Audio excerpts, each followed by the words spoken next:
What's up, guys? This is Jeremy with No Holds, and I'm here with Austin Bates, man. What's up, bro? What's going on, Jeremy? How you doing? Doing good. Blessed, man. Blessed. How you been? Oh, so far so good. Man, it's been actually 2 weeks, I guess, since I've done this. So I'm still kind of getting used to. I don't know why I've done 10, 11 episodes already, but I still get nervous. I don't know why. Like I still get nervous doing this. So I'm still trying to get back in the groove, man. But so you can imagine how nervous I would be if I haven't done this 10 different times. Right. This is the first time, dude. I know, man. But I want to hear a little bit about yourself before we move on. Okay. First, I appreciate you asking me to do this. You call it's a podcast, and I'm kind of a podcast junkie. My iPhone regularly tells me I don't have enough storage left because I have downloaded podcasts. I use them for my time traveling back and forth to work, and fill my head with as much junk or knowledge as you can get. And so, this is very interesting to me and for me. So I appreciate you. Oh yeah, man, bringing me on. I'm Austin Bates. I was born and raised here in Seminole, Texas. I've been here all my life except for the 4 years that I left to go to school. You know, everybody makes the trek to go to school. To go to school, yeah. I was enrolled in quite a few colleges and attended far less than I was signed up for, but I ended up in Midland, Texas, going to college at Midland College, and met my wife, Sophia. Well, Sophia was from here. We knew each other formerly. I met her again in Midland, and we got together, had our first kid. She had a child before that, and when Lexi, my stepdaughter, got old enough to go to school, we started looking at what schools in Odessa she was going to attend. And the year she was going to go, which would have been 18 years ago, she graduated last year, there were 3 rapes at the Ector Junior High. And at that point, Sophia and I made a decision. We weren't putting her to school. We weren't putting her in school in Odessa. And so we moved back to Seminole. It was the best place I could think of to raise a family. So we picked up, moved to Seminole. Been here ever since. Can't think of calling anywhere else home. Yeah. Hey. Dusty West Texas. Yeah. Weather changes every day. Twice a day. Yeah. Yeah. Twice a day. Oh yeah. I was going to ask you. I know one of my podcasts we talked about culture. When you married into a Mexican culture, how was that for you? It was normal for me. So, growing up, being raised in Seminole, I had maybe one white friend growing up, which is, that's not to say anything about the white people. It's just the neighborhood I grew up in was mainly Hispanic.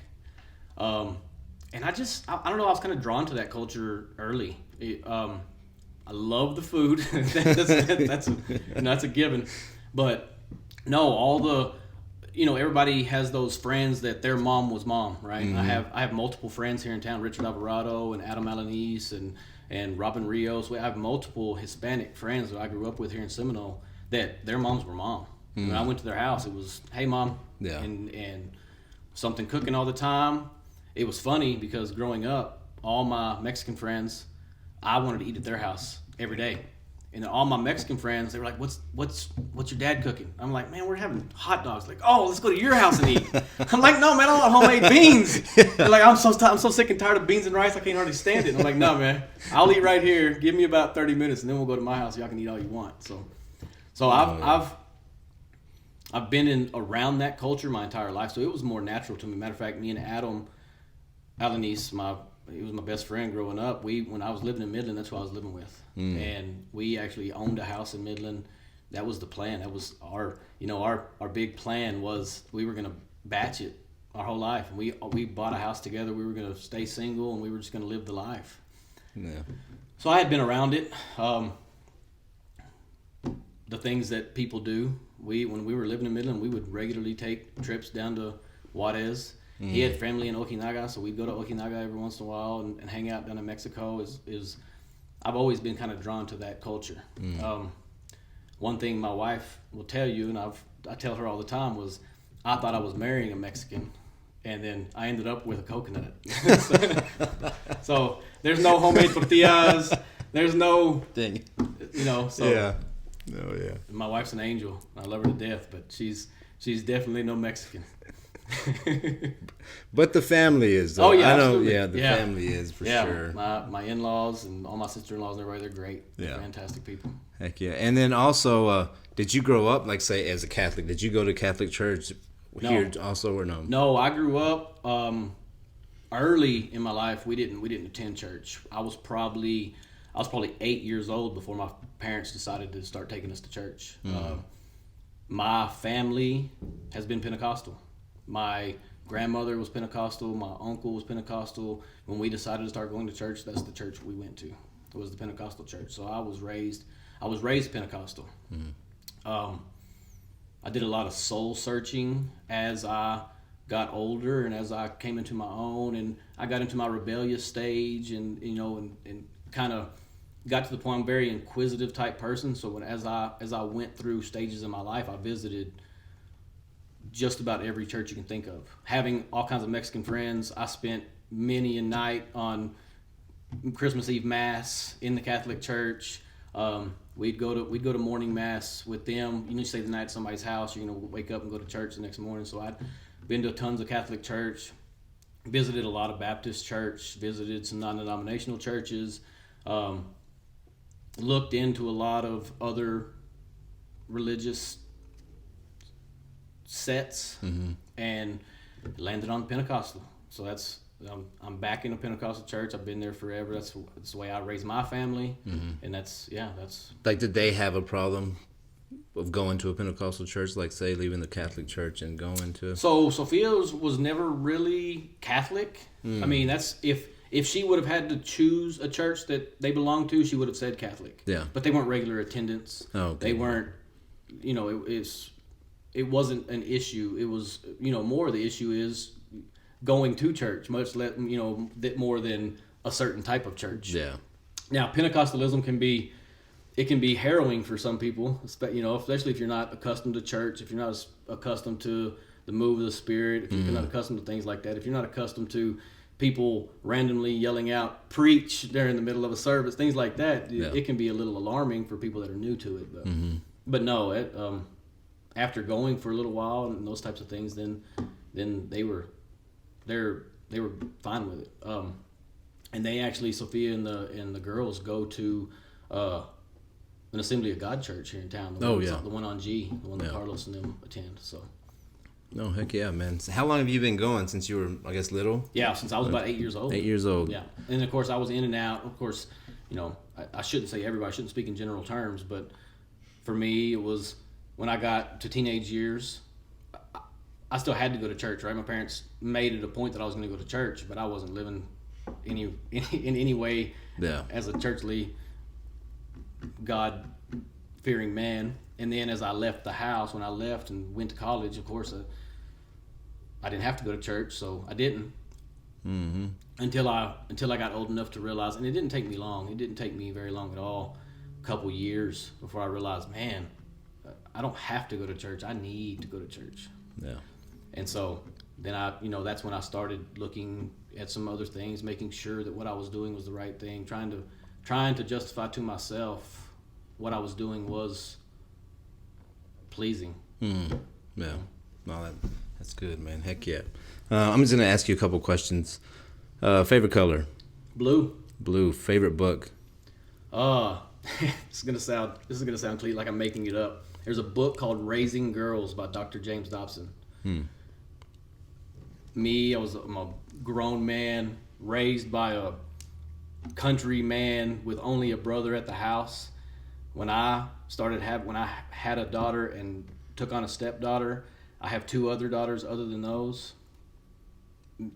I had no idea what to do, how to approach it. And I actually didn't come across the book early.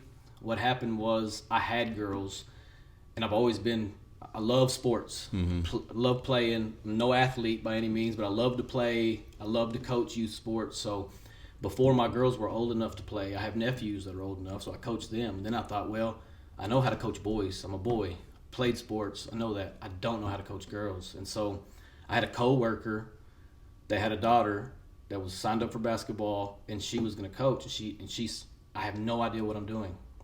Will you help me? I said, absolutely. It was an opportunity for me to learn. The first basketball practice I had with a team of little girls, we ended up 10 minutes into the practice, everybody on the court bawling. There was no practice to be had because I was in boy mode, right? And that didn't work for little girls. Oh man. 3rd grade little girls. And so I realized real fast that I wasn't necessarily equipped for this. And so I respect Dr. James Dobson, focus on the family, those types of things. And so I started looking at where I could find information. And that was one of the things that I found was that book.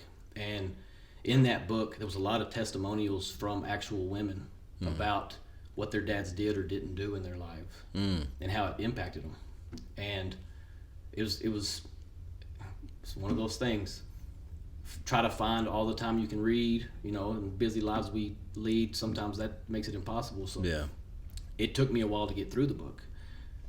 Mainly because a lot of it was because I'd go back and reread things because I thought I missed something. But that book was life altering for me. Yeah, I'll say.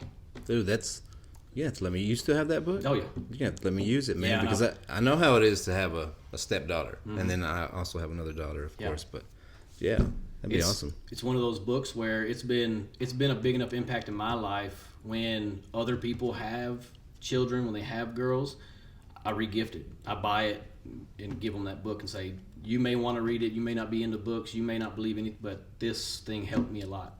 So we just had a nephew had a gender reveal last Saturday, and that's what I gave him. I gave him that book, and there's another little book, it's a little cute book. It's called Father to Daughter, and it gives a little 1, 2, 3 word things, and it goes through the stages of their life and tells you, things like "Let Her Go" is the last page of the book, right? So just little quips, but Raising Girls that's my favorite book. It was life altering for me. Man, sounds good. It was great. It was really good. There's a lot of stories. One of them about a bracelet that a dad gave a daughter when she got ready to date, and it had different levels of stones in it. Oh. And he had listed out what the stones were and what her worth was, and it was like the first one was a caliche stone, and that was her first hug, and then the next one was a little bit more precious stone, that'd be her first kiss, and then another first precious stone, and then it was meant to be worn more of, instead of like a ring that the kids get and things, like it was meant more to show her what she was worth, and how the different levels of intimacy have different levels of precious, and at the end it was only meant for her husband, Oh wow. And so it's really neat. It's a really neat book. Dude. Testimonials. One of them that really sticks out in my mind is a girl who says that no matter what she did in life, she felt beautiful, and it was based on when she was young, her dad would always rub her feet and tell her she has beautiful feet. And there was something about him being comfortable enough to tell her that the ugliest part of her body was beautiful, made her feel beautiful for her whole life. Wow. And things like that just it hit me like a gong, right? Yeah. Like, those are not things that as men we're institutionalized to say, right? I mean, it's not something we just naturally. Some men, I shouldn't speak in general terms, some men probably are. They're probably a lot better at it than I am or was. But for me, it was like, man, those are things I need to be doing. Yeah, dude. Yeah, like that. Same here for sure. Like it makes me want to read that book even more. Just you talking about it, I'm getting excited about it. Like really, because I know it's something that I also need to work on for sure. Because having 2 girls and then also now having this little boy, it's different. It's like it's life changing because I felt like I know how to raise girls, but then having this boy, it's like, dang, okay, I'm gonna have to change something up here. Yeah. And for sure, like especially with the girls, like I try to speak in their life as much as I can because I want them to know that they are worth more than what they think. But man, that book just sounds amazing. Yep. Like, I'm gonna have to check it out. Man. Favorite food? Mexican food. Mexican food. Any of it. But albóndigas. Ooh, yeah. I love albóndigas. My mother-in-law makes albóndigas, and man, con lentejas. just about nothing better than that in the world, man. Dang it. Yeah. Man, that's awesome. Favorite movie? That's a tough one. Favorite movie? There's so many. I love movies. I'm a big movie guy. I love watching movies. Have you seen the new Joker? No, I've avoided the new Joker. Why? For the reason that everybody is making a big deal about it. Just irrational violence. Just some of the things that I've just avoided it. Just I don't know. That's basically why. Because I don't know that I want to. I don't know that I want to subject myself to that whole thing. Right. Gotcha. I try to be as intentional as possible about what I ingest. And so, scary movies, creepy movies, anything that has to do with false spirituality or things of Satan or bad movies, bad everything from porn to just things that are supposed to be cute that are like Simpsons episodes that make fun of Jesus or something. Those types of things. I'm very intentional about what I ingest, and so things like that I have a concern about, I try to stay away from them. Gotcha. It's gonna sound, I get the looks a lot of times, but I'm even as far as to things like the Marvel movies. I won't get into a lot of Marvel movies because it's other gods. Yeah. Thor is a Greek god, and all these mythological gods that it could become very easy to become an idol because you're watching the movie, you're spending time on it, and then you buy the action figure for your kids, and they want to grow up to be Thor and those types of things. And so I know that sounds a little strange, but for me it's almost like giving the devil an inch, right? Yeah. No, so I try my best to avoid things like that. No, that's understandable. There's a lot of times where I'm still human and things seem highly funny, and so those are usually my things where I slip when they're funny. They can be funny and not necessarily use the right language or have the right subject matter, and I'll still listen to those things sometimes when even though I probably know I shouldn't. Yeah. No. But I don't know, favorite movie, it's got to be something from in my past, the ones that I've watched 100 different times. So this is going to sound like I'm trying to play to our conversation earlier, but Blood In, Blood Out. Yeah, I love Miklo. Dude, I felt like I was Miklo growing up. Being the only white kid. Yeah, there. Being the only white kid around. And El Pino es Islos for me, and the El Gallo Negro and the whole thing.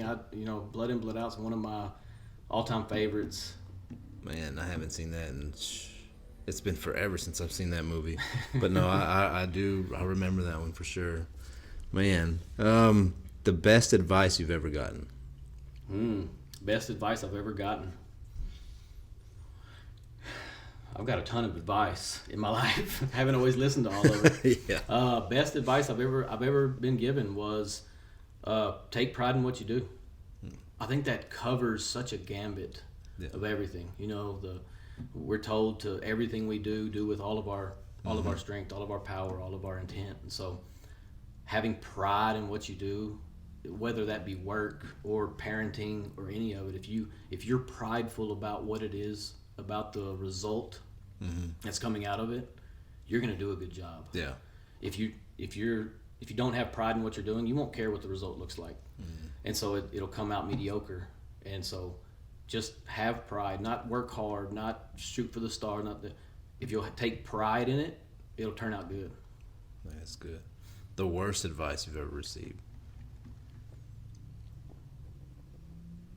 You've got to go to a 4-year college to make anything of yourself. Oh, yeah. That's terrible advice. Yeah. Did you finish college? No. And I say it like that. I don't mean to be flippant about college. Yeah. I think it's a great choice if it's your choice. I think if you can afford 4-year university, it's a fabulous choice. if you can get help and do all the things, and that's your choice to do, I think it's a fabulous thing. There's a really, really intelligent human being that I like to listen to. His name's Mike Rowe.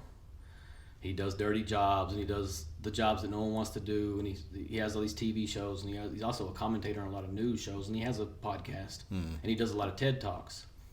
He talks a lot about the lie of universities and how trade jobs are out there. There's millions of jobs waiting to be had, and no one can fill them because we don't train in the trades anymore. We don't learn to be farmers and welders and the things, the true fruit of the earth people that make this country what it is and have made this country what it was. We have a media bias towards those people. Those people are always thought to be dumb or not sufficient. You know, if you watch a TV show, a plumber's always fat. Yeah. He's always got his butt crack hanging out. You know, I don't know if anybody's paid a plumbing bill lately, but plumbers make great livings. Yeah. They right? do. Yeah. So it's just, there's a media bias against it. And Mike Rowe talks a lot about the war on work.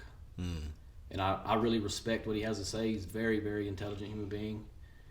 He's experienced a lot of it. And through his experience has learned. And so coming out of high school, I thought that was it. I thought that was, man, you had to do that. And when I got to college and I just, you know, I should have been better at college. I went through a phase in my life where I wasn't as responsible as I should have been or as I am. It wasn't a time when I should have been paying for school. But I don't think anybody should be told that's the only way to have a successful life. Yeah. No, I agree. I didn't go to college. Sometimes I kind of wish I did, just to kind of get that experience. But then I think about it as like, man, it'd have been just a waste of money. Not only, I mean, from my parents or my mom for sure. You know, just kind of throw money out there because I wouldn't have finished. So I do understand like what you mean about that, because I think now, like I feel like I would say successful. I know there's probably other things I would like to do and like to accomplish, but like having a family right now, where we're at, I feel like I've done. Like I feel like we're successful. Yeah, and that's. I don't mean to sound like I'm discouraging people to go to college. Yeah. I'm not. If that's your choice, if that's what if you want a career doing something that you have to have a degree in, then you know, more power to you. I'm just, for me, it wasn't the only avenue to take, and for someone to, and it was kind of drilled into our head that you got to go to school, you got to go to college, you got to go to college, and I find myself doing that to my kids, like, hey, you've got to go to college, and then sometimes I have a breakdown. I'm like, what am I doing? Why am I relaying that? It's because it's been ingrained in me so much that even though I know better, I can't help but sometimes find those words exiting my mouth. You know. What did you go to college for? I was going for business administration. And then what are you doing now? Supervising a business. I'm a supervisor. But in what area? Like what? In the oil field. Yeah, I work for Chevron. I work for Chevron Oil and Gas. Started out right out here in Seminole, and I've worked my way up a few steps, and now I'm what they call a production supervisor. So I manage all what we call field specialists. People normally refer them as pumpers. I supervise all the pumpers for the Buckeye and Eunice fields. Gotcha. Nice. Before that, I was managing an Avis Lube in Odessa when I was living in Midland. I was manager of a Avis Lube on 42nd and Grandview.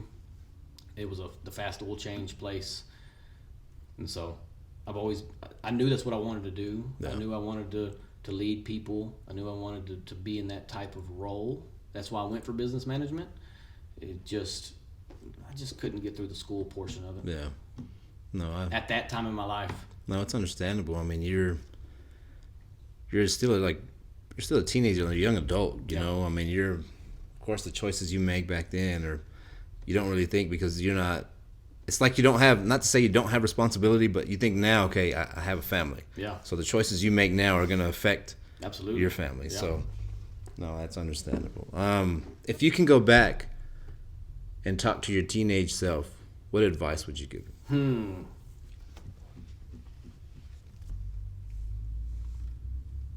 Not to be so short-sighted. I was really worried about, as a teenager, and I don't think my teenage self would have listened to me. That's the problem. I was not a good listener. I'm more of learning by running my head up against a wall. I do a lot of good learning by teaching myself good lessons by not listening to good advice and learning those lessons. So I don't think teenage self would have listened to me, but I said, don't be short-sighted. Yeah. Nice. Play the long ball. Yeah. Don't give in to today's distractions. Mm-hmm. Look to the end of this thing. Look to set yourself up. Yeah. Heck yeah, no, that's good. I like it, man. It's real good. I don't know if you've ever had these kind of thoughts, but have you ever questioned God? Like, that's what our topic for today would be, questioning God. Have you ever questioned God ever since you started church, even now? Is there any kind of questions that you like, okay, man, God, like let's go with this, tithing. Have you ever questioned God on, do I need to tithe? Does my tithe have to go to a church? Can I give it to somebody else? So I'm very inquisitive. Attended a lot of churches for these types of reasons. Because did I question God? Of course. I say of course, yes. Mm-hmm. I questioned God. Questioned, should I go to church? Yeah. Which church should I go to? What's it all for? What are we doing? What is he real? Those types of questions. I think that comes with growth. Mm-hmm. I think it comes with immaturity. Don't get me wrong. I think I was very immature in what I was doing and in the questions I was asking. I'm glad I asked the questions, because you don't get hard, concrete answers unless you ask the questions. So you ask about tithing specifically. Yeah, I've asked about tithing, especially when I was bouncing from church to church, wondering, okay, if I am going to pay tithes, do I pay tithes to a church I'm not a member of? If I'm just attending this church just to kind of fill them out, do I pay tithes to that church? Should I do something different with my tithes, like give it to a charitable organization instead of giving it to a church specifically? Yeah. The answer for me was what I found and what I believe is scriptural is, yes, I give it to the church. I pay tithes to the church. If there are needy people, I believe I'm supposed to help them too. But that's not tithes. I see that more of being charitable, of offering, of taking care of angels unawares, right? Mm-hmm. I don't think of those things as tithes. Tithes is meant to be brought into the storehouse to help with the needs of the church, to help with the church, help the needy. So you say help the needy, so could my tithe go to a needy person? Of course. Like say, not to the church, but say, hey, like say God is telling me to give you my tithe. You don't know it's a tithe, but you're in need. Maybe it's for some kind of a payment. Maybe you're just struggling that month. Like, I can't get through this, God. I need something, and I give you my tithe. Like so I would never question someone's conversation with God that they had. For me personally, if I felt like God was telling me to get you over a bind, I wouldn't feel like that was my tithes. I would feel like that may be a test for me. It may be saying, hey, maybe God's saying, hey, this person needs your help. Are you willing to help? Yeah. That's not tithes for me. Mm-hmm. For me, tithes it's the first thing I give. Yeah. And it's not, for me, it's not just of money. I raise a garden every year. Every year when I raise a garden, the first thing that comes off my plants, I take them to the church. I give people things out of my garden because I do things. I raise a garden and I raise way too much, and then I've got tomatoes running out of my ears, right? So I'm not going to eat all the tomatoes. So I try to spread them out, try to pass them around. But the first thing I do is I give them to church. Nice. Every year, dude. I don't think I've ever heard that. That's awesome. Me and my buddy, we buy a calf every year. We raise a calf and then we butcher it. Somewhat of a health thing, knowing we're not hormone infested meat and the whole thing. So we try to feed our family natural beef, and so We buy a calf every year. We feed it what we know it's going to eat. And then we have it butchered. Whatever meat we get back from that, I take 10% of that weight of meat and I take it to the church. This is the one I'm not good at, is tithing 10% of my time. Right? So when we talk about tithing, I honestly, truly believe that I should be tithing 10% of all of my gain. And so if I have vacation, and that's something I've gained from work, and I have this time off, 10% of that time I should be giving back to God. Go up to the church, mow the yard, weed eat around the place, do some upkeep, do the things that need to be done at the church. I'm not good at that one. I'm great at all the ones that you can give stuff. Yeah. That's but your time, time's so precious. And I don't think I don't do a good enough job of prioritizing my time for that. I try to be better, and I try to be intentional about it, but it doesn't happen a lot. Yeah, no. So what is a tithe to you? What is a tithe? 10%. 10%. I guess you would say minimum. Yeah, minimum 10%. Yeah. So say like I'm just kind of stuck on this, but like say I'm in need, and what you're going to give to the church, that's exactly what I need. Your 10%. Yep. You have a problem doing that, giving that to somebody, or do you? If I feel in my heart that God's talking to me that you have a need, I'm going to pay my tithes.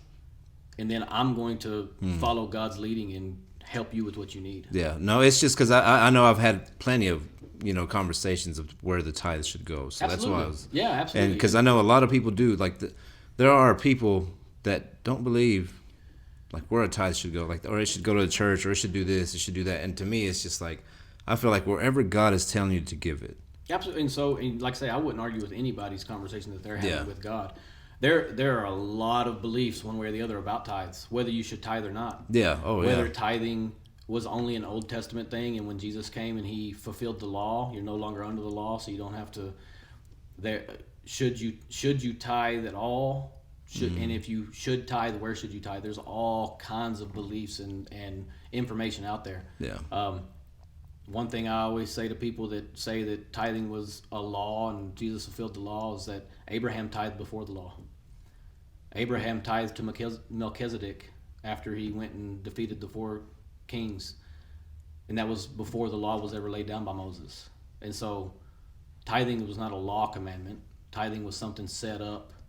It was set up in God's word it's God's way of us showing our faith. Saying, here, God, obedience is better than sacrifice, is what it says in the Bible, right? And so if you follow his word, if you follow what he asks you to do, he'll open up the blessings of heaven. And so I don't think it was set up as a law, as a commandment. I think it was set up as something that and I'm not saying if you pay your tithes or if you don't, I don't think that's a heaven or hell issue either. Yeah, no, I don't. I think it's one of those things where if you pay your tithes, and don't get me wrong, if you pay your tithes and every week you come in, you're like, oh, I got to give 10% more, you shouldn't be paying your tithes anyway because it's not doing you any good. You should be a gracious giver. You should be happy that you're able to give, and you should be and those types of things. And so, I definitely wouldn't argue with somebody about what God's telling them to do if they wholeheartedly feel in their life that God's telling them to do that and they can back that up scripturally, then I would say absolutely 100% go for it. Gotcha. No, that's good. That's real good. Tattoos. Have you ever questioned them anything about that? Of course. I know I have one, and I know I've questioned it before. Yeah. For sure. Even growing up and even now, I guess I still kind of find myself questioning it. But yeah, I do. I question it a lot. I have one. It's across my shoulders. My daughter will say it says retard. And only because when she was a child, before she could read, she was sitting on my back one time when I had my shirt off. She was sitting on my back and she was tracing my tattoo out with her finger, and she was saying, "Dad, what does this say? Dad, what does this say?" And I was about half asleep and I wasn't really paying attention to what she was saying. And so my wife got irritated from the kitchen and just yelled at, "It says retard, babe. It says retard." And so now my daughter will tell you that My tattoo says retard, but it doesn't. Yeah. It says "Know You Boys," which is an homage to the guys I grew up with here in Seminole. Yeah, I got it 1 year on my way to spring break. Me and 5 guys were going to spring break. We stopped in San Antonio on our way to South Padre Island. It was about 2:00 in the morning, and we decided it was tattoo time. And so we tried to figure out where we were going to get a tattoo, and there was a guy in a bus stop, tatted up, had full sleeves, and we said, he'll know where to get a tattoo. So we asked him, you know where to get it? And he said, yeah. He said, I do tattoos. He said, I just moved out of my shop, and I'm tattooing out of my house. He said, if y'all will give me a ride, I don't have to ride the bus. I'll hook y'all up. We said, let's go. Yeah. So he jumped in the car. We went to the hoodiest part of San Antonio we could find and went into some guy's house and got tattooed. Not the best decision that I've ever made in my life. Not one that I'm proud of, but it is what I got it. Me and a guy from here in town, Cornell Adams, got tattooed together. Yeah, so I have one. Do I question tattoos? I do regularly. I question a lot of things like tattoos. I question, especially, I think the Bible speaks of tattoos. I think the Bible speaks of putting someone's face on your body. I think the Bible speaks specifically about things like that. Where did tattoos originate from? A lot of research into where did tattoos originate from? Why did people originally get tattoos? Less for like Americans do as decoration. We do them to look cool. A lot of them meant them as either separating themselves for their god. You know, a bunch of Hinduism and those types of religions have piercings and tattoos meant for those type of spiritual. A lot of them was tribe based. They wanted to segregate themselves into a tribe, and that's how they did it. And so when I question things like that, those are the types of that's the type of information I try to find. Is what's the origin? Why did it come about? Why did we choose to adopt it? Why has it become traditional? Could it be a plan of the devil? When the Bible in the end times talks about Babylon, the great whore of Babylon, and the whole world is following the deception of Babylon, I regularly question, what is it about the deception of Babylon that has the whole world following it? And so things like tattoos, I'm not saying that is that specifically, but it seems to fall in that realm for me. And so I would never judge anybody who has them. I've got one myself. Yeah. But you would never get another one. I'd never get another one. As much as so everybody will tell you tattoos are addicting, right? And they are. As soon as I got one, I wanted another. Yeah. I even have the ones I would get if I got another one, right? But no, I would never get another tattoo. I would never have another piercing.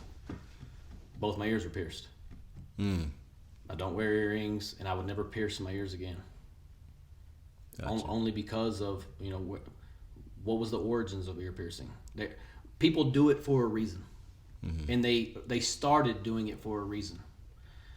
And I know a lot of people, when you get into a lot of religious or some of these type of conversations, they say, well, I don't do it for that reason. Well, that's great for you, but there's a reason why it was done. Yeah. And if you're doing it, you're following in those footsteps, regardless of why you're doing it. And so, for me, it's just not the right decision. Yeah. No, that's understandable. Yeah, for sure.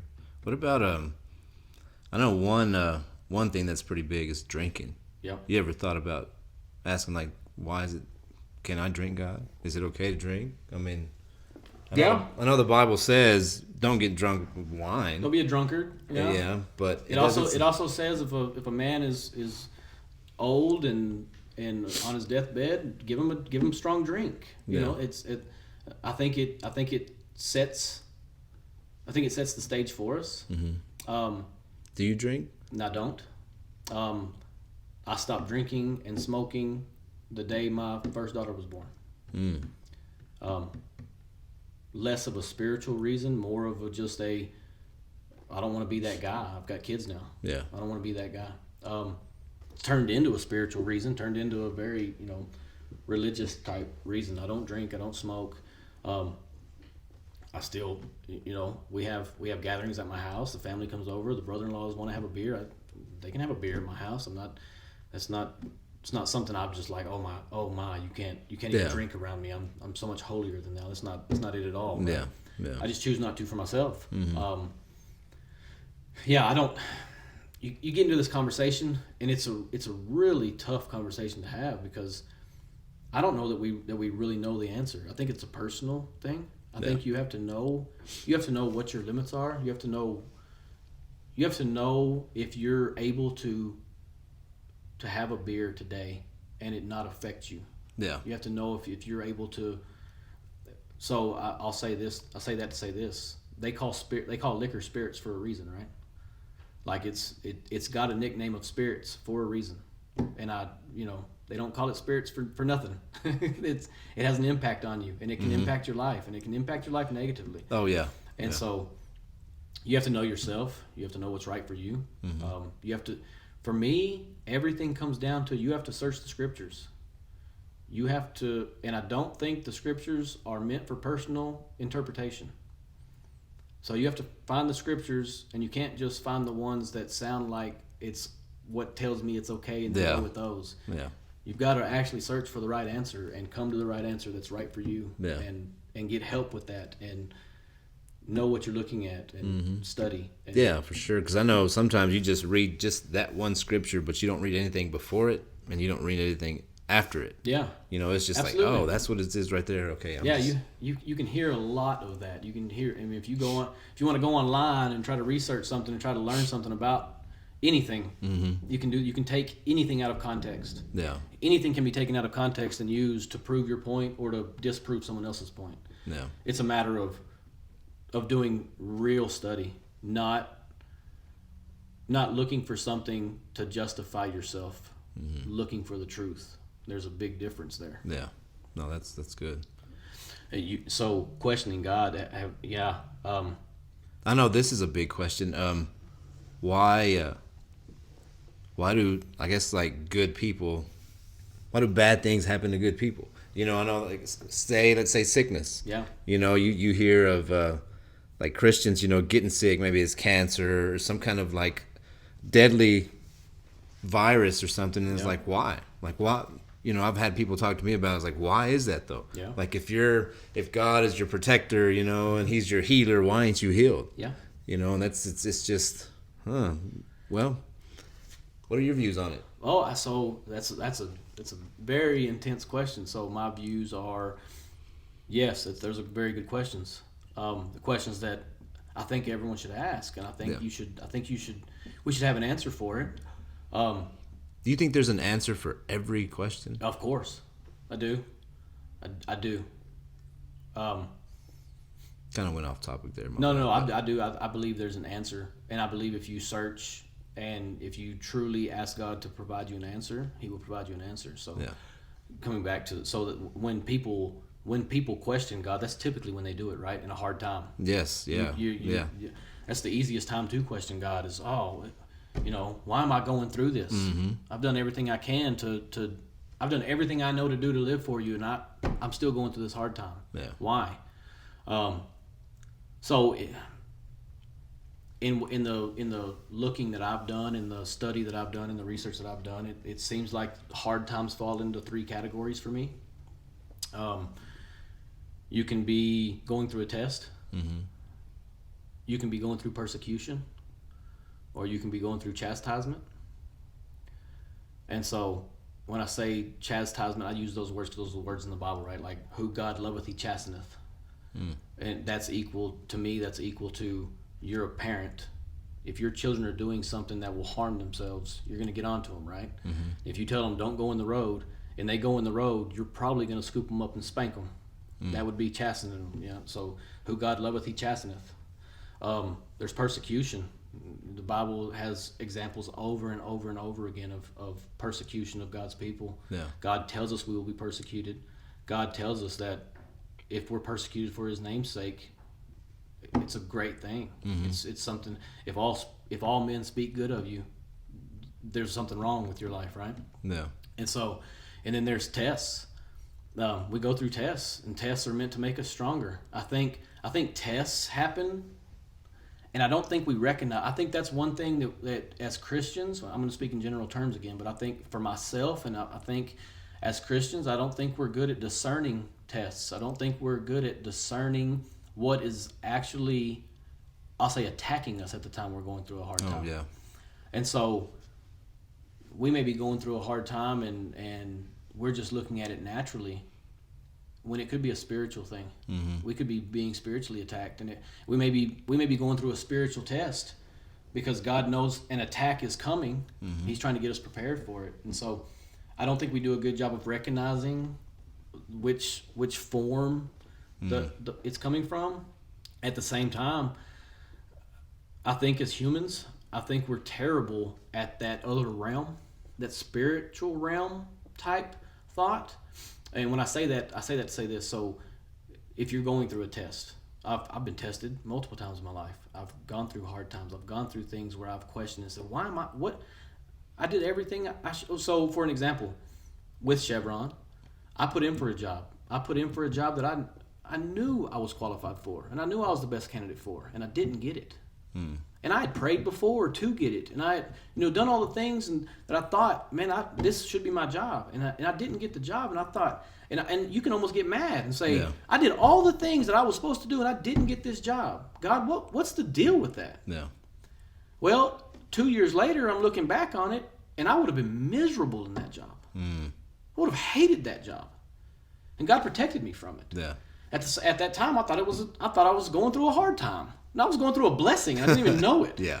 Oh, yeah. So sometimes when we're tested, we don't, even if we did recognize it, that it's a spiritual battle, I don't think so physically, if we're tested, we're up to the challenge. If you're in the gym and you start hurting, but I'm getting 10 reps, and you start hurting, and at 9 you just about can't get it. 10, you're going to try to get 10. Oh, yeah. Yeah. We have sayings for this in the physical, right? We have strength through struggle. No pain, no gain. Power through, you strength through struggle. We have all these sayings that we go through physically. Yeah. That and man, those things can be motivating. They can help us get through hard times. In the physical, we're great at tests. And then it comes spiritual. And especially if you're a new Christian, or if you're trying to do a work for God, or these things, and then these things start coming against you, and things start falling apart a little bit, and you think, what's going on? And it's not a physical thing that you can put your finger on. We're not great at saying, that's okay. Spiritually, strength through struggle. I'm going through something right now, but you know what? I'm going to pray my way through this. Yeah. You know what? I'm going to fast my way through this. And I'm going to be all right. And we're not, there's a lot of people that are good at that portion of it. But as a whole, as a majority of people, especially Christians today, I don't believe we're good at that portion of it. I don't believe instead of questioning God, we should be looking at ourselves and saying, okay, what is it? Is this a test? Is this hard time a test? Am I being chastened? Have I done something I shouldn't have done? Am I in that? There's times when God tells us, go and sin no more, lest the worst thing come upon you, right? He's forgiving, but he tells us, don't do this anymore, unless the worst thing come upon you. It can get worse. Or are we being persecuted? And if we're being persecuted, we know who our enemy is, and we know how to fight him. Some of it, we're really quick to question God because that's the easy thing.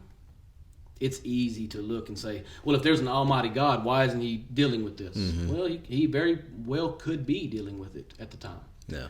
He could be putting you through it to help you for the next thing. He could foresee the persecution coming on the horizon and knowing you're not prepared for that persecution, so you could be going through a test now. Yeah. Oh, yeah. And so have I questioned God in that manner? Yes, absolutely. Oh, yeah, for sure. Have I gone through things where I didn't think it was bearable? I have. Yeah, you get into some deep existential things, especially when you have kids. Mm-hmm. Kids seem to do that to you. Yeah. Not only are they the greatest thing that will ever happen to you, but no, they will make you. I know me. It's like, dang God, am I a good father? Yeah. Like, am I training and am I parenting these kids the way you want me to, or is it me? Like, why are they doing certain things? Is it because of the choices I'm making? Right. Are they watching me, or is it something that who they hang out with? Is it something they're listening to? Like, God, what is it? But no, man, yes, kids are a blessing. Yeah. But they can definitely bring some kind of stress on you for sure. And then you have one graduate and leave your house. And then, if you're anything like me, you start to question, have I truly prepared her for the world? Have I truly prepared her for all the things? This world is a nasty, nasty, evil place. Yeah. Have I prepared her not only to deal with it, but to be smart enough to recognize it when it comes, to not accept things, not accept deception, not accept the worldly things that make it easy. Yeah. When we start talking about questioning God and questioning church and questioning those things, for me, it's almost scarier. Sometimes religion is scarier for me in today's world, in today's Christianity. For me, the messages that are being taught at pulpits are scarier to me than the world. Because if someone is teaching you that no matter what you do, you're fine, I personally don't believe that. Yeah. I personally believe that God is a loving God, but He has things that He does not like. Mm-hmm. He doesn't like sin, and so you have to be able to keep yourself right with God. And there's a lot of churches and doctrines and things that teach people now that no matter what, you're good, you're okay. That's scary to me, because that's easier to be deceived by than just straight evil. Yeah. And so, I always go back to Scripture. So scripturally it says, in the end, they will heap unto themselves teachers having itching ears. They will just look for someone telling them what they want to hear. Mm-hmm. That what they're doing is okay. Yeah. That no matter what your belief is, or no matter what God you believe in, or no matter what, it's okay. We're all in this together, and we're all going to heaven on the same ship. Yeah. I don't believe that. Yeah.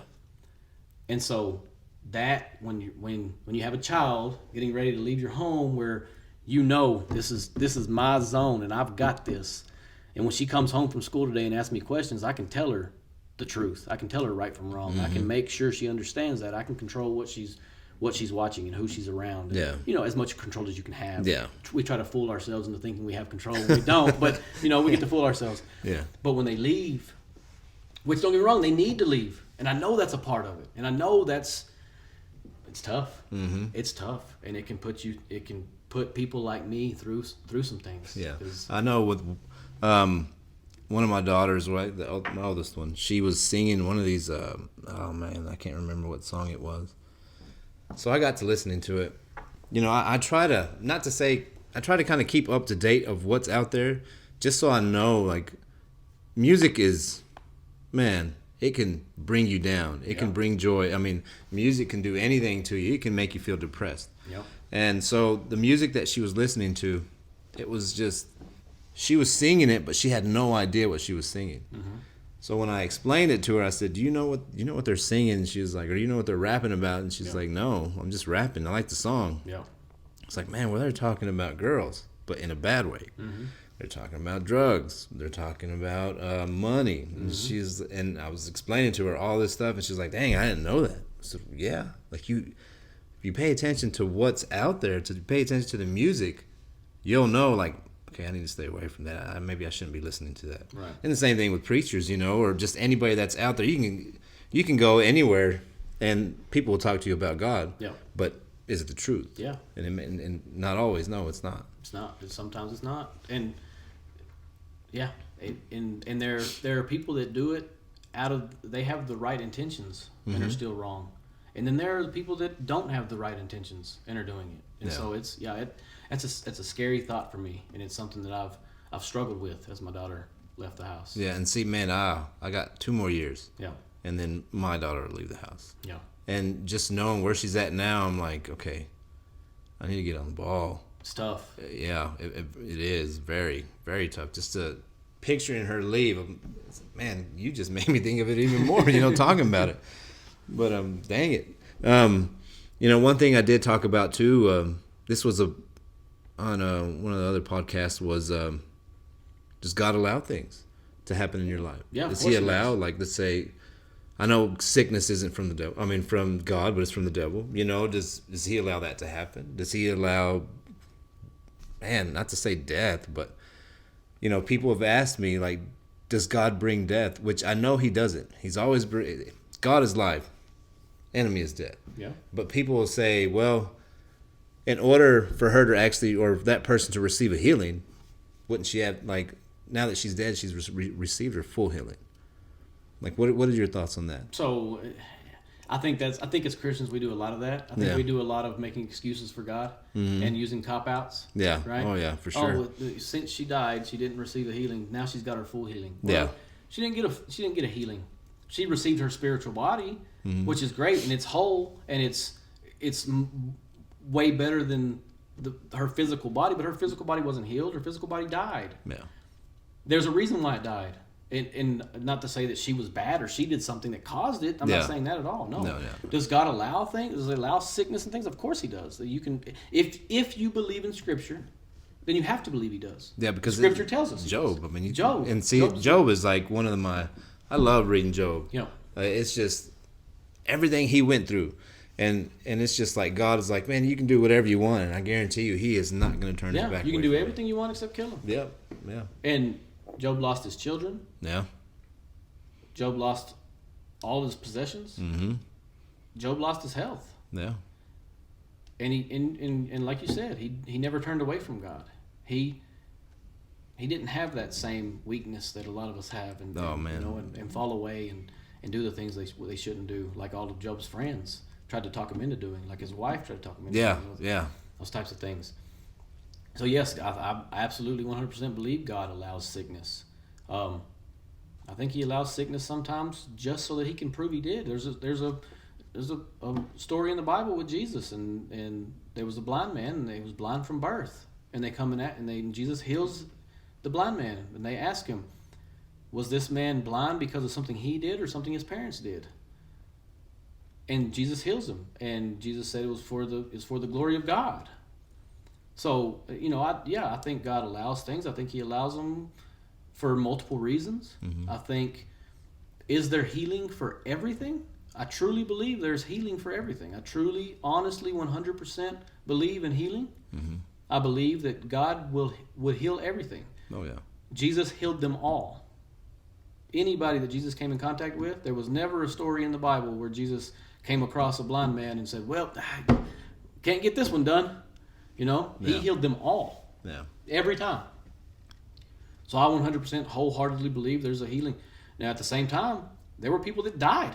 Mm-hmm. Lazarus died. Now, Jesus brought him back, but he died. Yeah. There was multiple people that died, and with Jesus, He brought them back from death.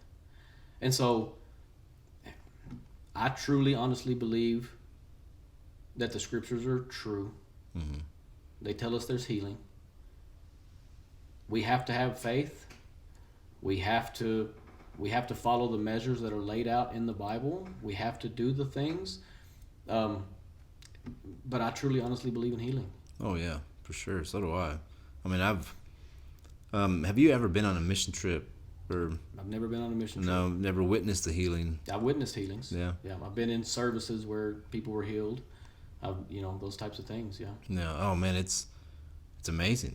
Just to see maybe somebody stand straight up, or somebody actually start walking for the first time. Mm-hmm. God is real. Like people don't Absolutely. realize that He is, or some just kind of question, like you said, is He real? Is He not? Is this just more of like, is this Christian thing right now just the thing to do? You know, I mean, but no, He is definitely real. You know, I've miracles in my family for sure. I mean, just testimonies that we've gone through. But man, I appreciate you coming on here, Austin. Absolutely. This was a lot of fun. And like I say, I'm a podcast junkie, so it's kind of scratched an itch for me. There you go. Heck yeah. No, I was you were on my heart, and I was like, man, I'm gonna ask Austin. I know you had even kind of told me too, hey, if you have nobody else, let me be on there.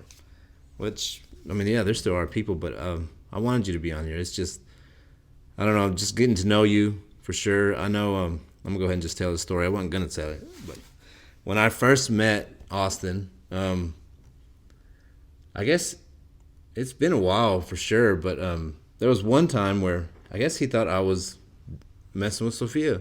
Yeah. And he wanted to beat me up.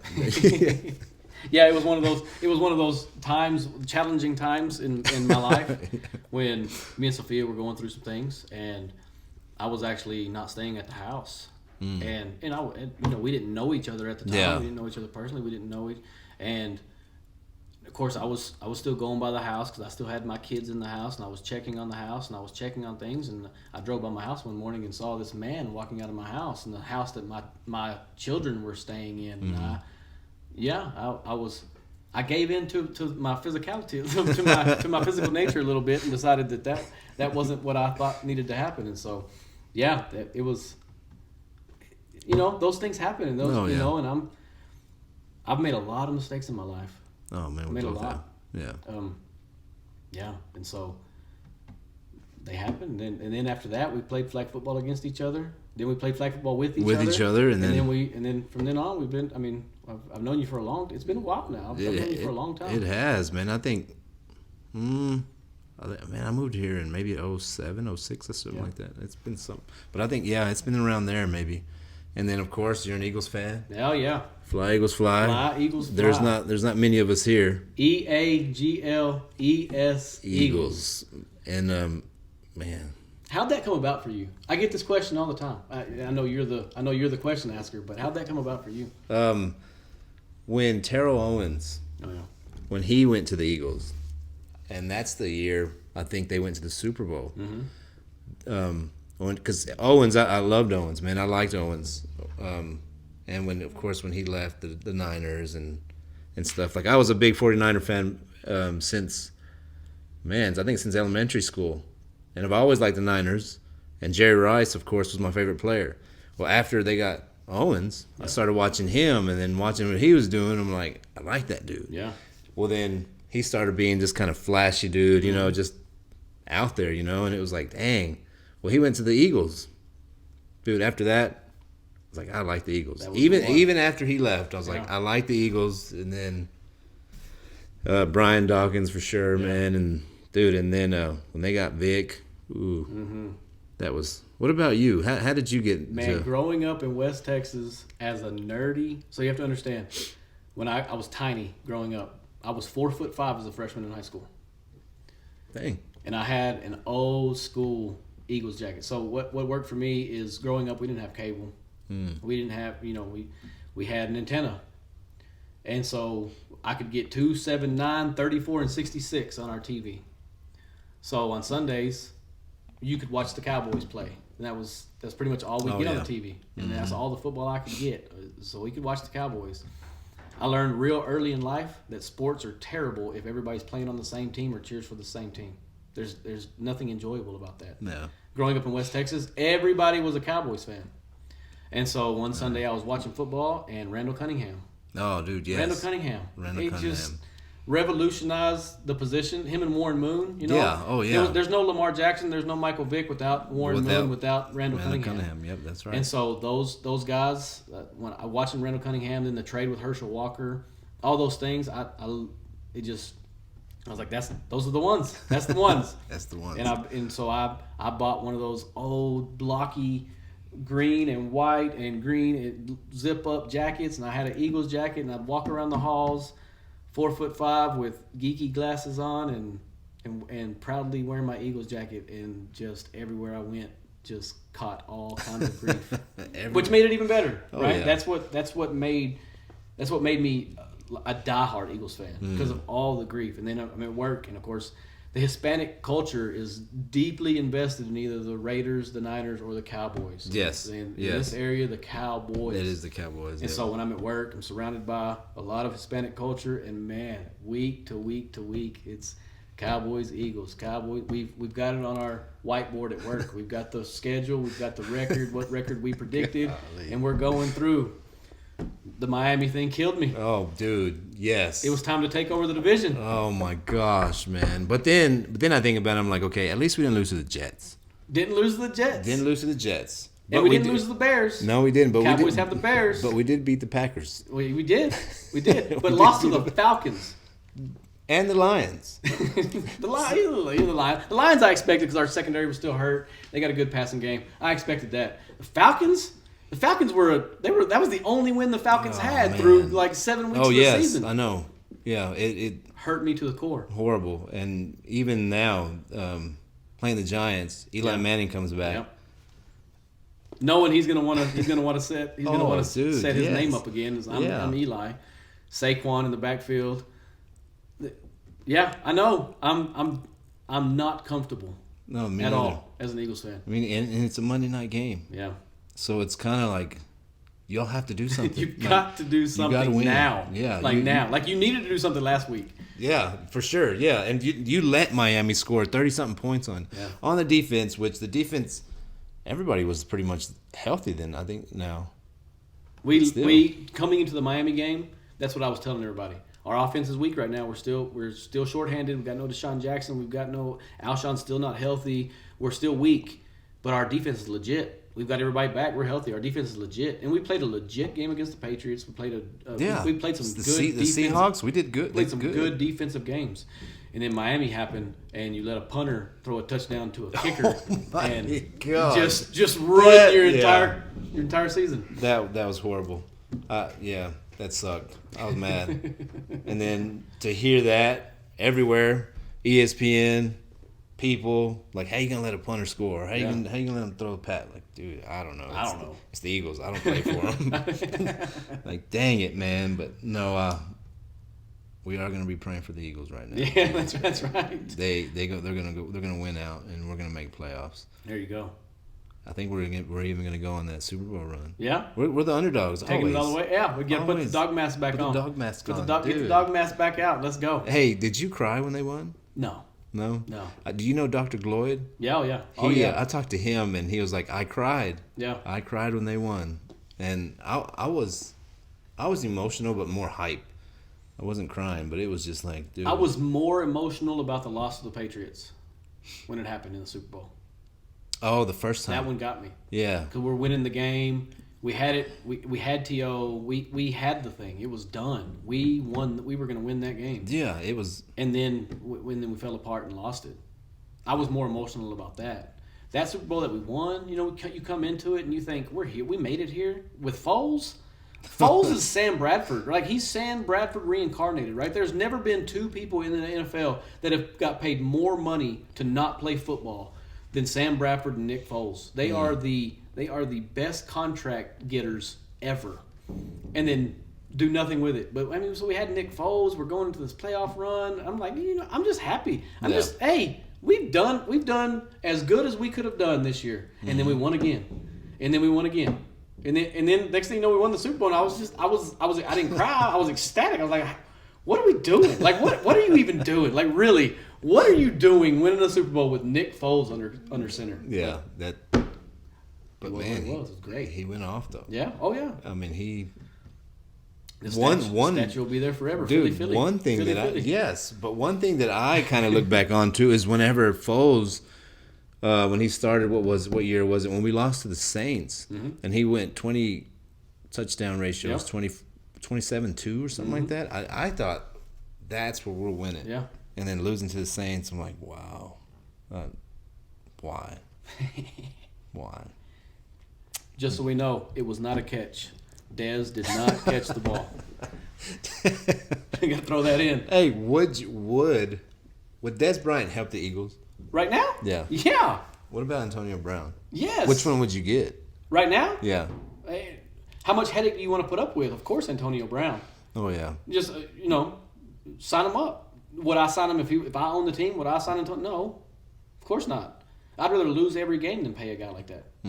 But I'm not. I don't pay the guys. I'm just a fan, and so as a fan, I want the best players on the field. Oh yeah, for sure. Best players, Antonio Brown. I have respect for the NFL that he's not playing in the NFL right now because guys like that don't deserve to play. They don't deserve to be paid the millions of dollars that they. No. You're not entitled to it. That's a big thing in today's society. Entitlement. You're not entitled to it. It can be taken away from you at any given moment. So yeah, no, that's good. Yes, sir. Well, sir. I'd take T.O. Let's sign T.O. up right now. T.O. Sign him up. Do you think he can still play? Yeah. No doubt. What about Vic? Ocho Cinco. I'd take Ocho Cinco. He's out there kicking around soccer balls right now. He can still play. What about Vic?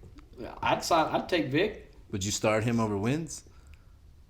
Yeah, probably. You would start with this receiving core? Yes. Because at least he gives you the option to run. Well, yeah. So it takes some that pulls some of your defense off of your receiver because your receiver. We just don't have a receiving core.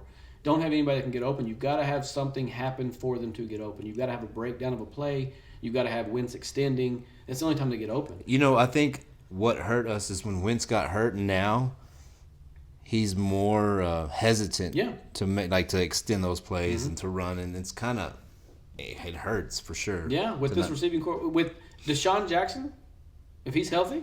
Oh, dude. It's complete. We're having a completely different conversation. Oh, yeah. I know that's easy to say as an Eagles fan. Like, that's the one missing piece. It's the missing cog. But I truly believe. Well, yeah. If you have one person to extend the defense.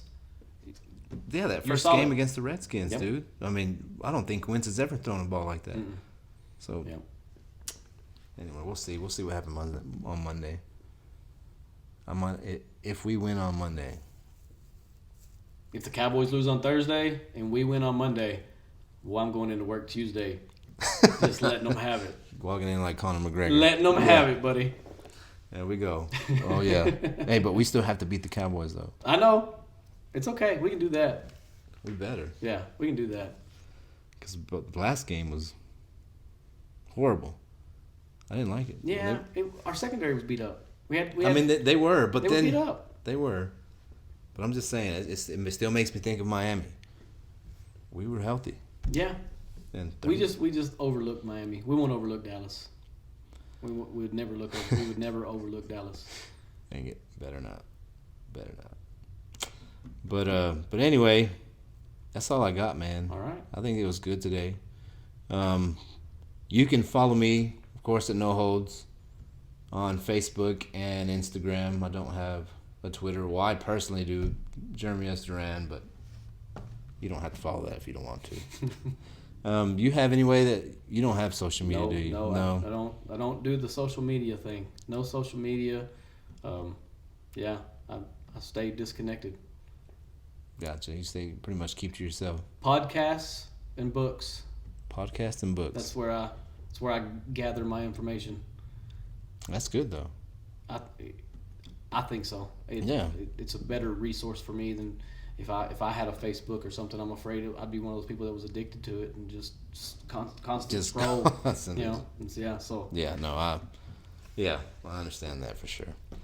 But all right, man. Well, I appreciate you, Austin. It was fun. Thanks for opening it up, man. It was good. Yes, sir. I liked it. But until next time, we out. Peace.